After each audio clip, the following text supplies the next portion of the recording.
Hi, and welcome to Board with Life News for September 28th. Today I'm going to talk about Spyfall 2, Raise Your Goblets, Adrenaline, Sherlock 13, and the Kickstarter for Druids. Let's get to it.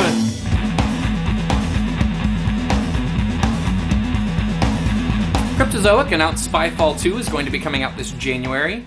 Spyfall was a game that came out about a year and a half ago, and it's a really good kind of hidden role game where one person's a spy and everybody else are secret agents, and the spy doesn't know the location that the agents are in, but all of the agents know where they are, obviously, and you ask each other questions and try to get the answer, like suss out who the spy is without giving away so much information that the spy can figure out where they are.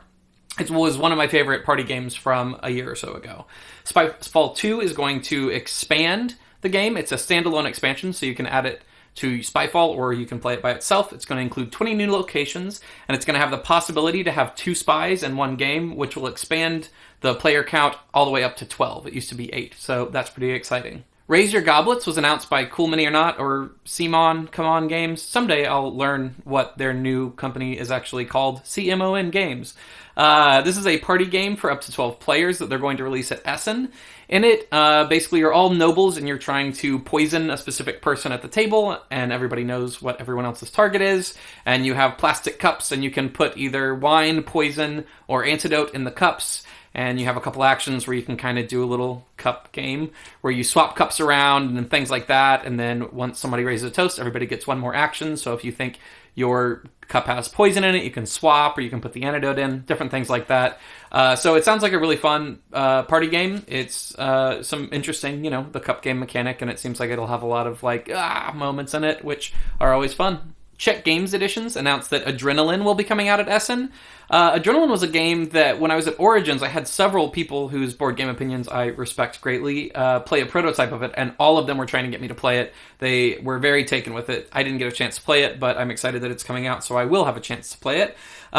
It's kind of an arena battle game, much like a lot of popular video games, but there's no dice rolling or anything like that for kind of the thematic or like Ameritrash, whatever mechanics. It is actually more like a resource management Euro, I've heard, which is pretty interesting, where you have like cubes that count as like your injuries and all that kind of stuff. So definitely an interesting mix of mechanics and kind of a unique theme that you don't normally see associated with those mechanics, apparently. So very excited about this one. Sherlock 13 is coming out. This is actually a kind of redo of a Korean game from 3 years ago called Holmes 13. It is a deduction game where, of course, you are trying to suss out who the thief is that's in disguise, whatever. And you do it pretty simply by, you have a couple of character cards, everybody has a couple of character cards, and there's one in the middle of the table that is the thief. And all the character cards have a bunch of different information on them, like different symbols, and you can ask the whole table, like, who has cards with this symbol, or ask a specific person, how many cards with this symbol do you have? So it's, you're narrowing it down until you can make an educated guess, and hopefully you're right. If not, you're out until people do it. The most exciting part of this game for me is Vincent Dutray, my favorite board game artist, did the art for it, so that is very gorgeous. So yeah, looks like a good game. This week's Kickstarter is for Druids by Grant Rodiek. I'm pronouncing his last name wrong, but sorry, Grant. He designed Cry Havoc and Hocus, and this is a 2-player abstract strategy game.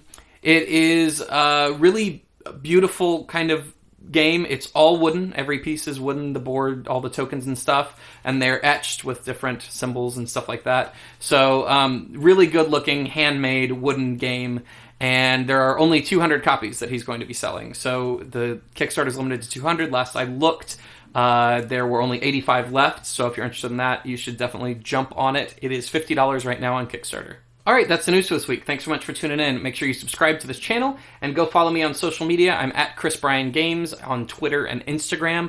Also, make sure you go check out the Dungeons & Dragons podcast that I am a part of. There's a link in the description below for that. Also, I'm going to start doing a Patreon to help me support this channel. So I'm going to release it next Monday. So if you're interested in supporting me in that way, or getting in on some of the cool rewards that I have associated with that, make sure you follow me on social media and stuff like that. I'll definitely talk about it on next week's news, things of that nature, because I want to grow the channel past what it has been, and I want to be able to create more content, but I am limited in my kind of availability as it is now, so the Patreon will help me with that. Okay, On to this week's question from @CBJ via Twitter, and they ask, why doesn't Board with Life review games?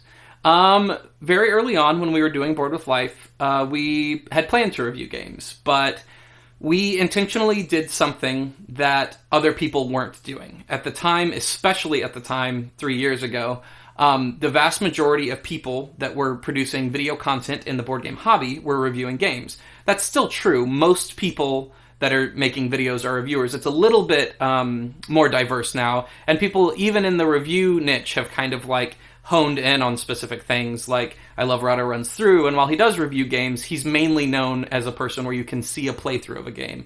And Rodney from Watch It Played obviously doesn't review games, but he shows you the rules to a game. And so that the review niche has certainly gotten broken up a lot more recently, but that's still the primary video content that people were producing.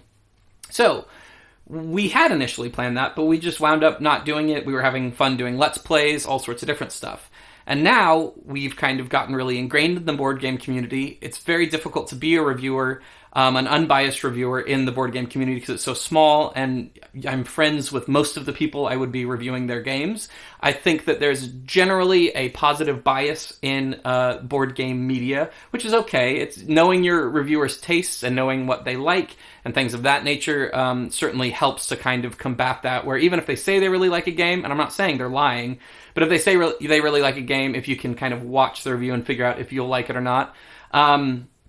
So it's a really hard thing to do in board games, review games in an unbiased fashion, because it is such a small community, because it's also not a community that's been built up over years and years and years, where kind of highly critical reviews have been not rewarded. I don't know. So in like movies and stuff, there's a certain level of kind of respect that comes with being a reviewer, which I'm not saying that board game reviewers don't have that level of respect. It's just not what people want from board games reviews so much, in my opinion. People want to see people enjoying it. People want to have a good time. People want to buy all the new stuff. So it's just a really complex thing. So we never got into reviews, and then we were doing well not doing reviews, and we found other niches that we thought had voids that could be filled. For example, this board game news. I thought sometimes board game news is very scattered across the internet, and I was having a hard time kind of finding the top news stories of the week in an easily digestible way, so I decided to do board game news, where for a couple minutes you can get all the news you need to know, even though, of course, it's not all the board game news, but quick board game news. But, so I did that instead, and it's worked out well, and I like doing that, and I don't have the time or energy to do reviews now, so that's where that stays. Sorry, that was a really rambly answer, and I hope I didn't offend any reviewers or anything. I wasn't intending to talk bad about board game reviewers or anything of that nature, because I very much appreciate what they do. I was just trying to talk about how difficult the thing is that they do, and that's why I don't do it. All right, thanks so much for the question, and I will see you next week.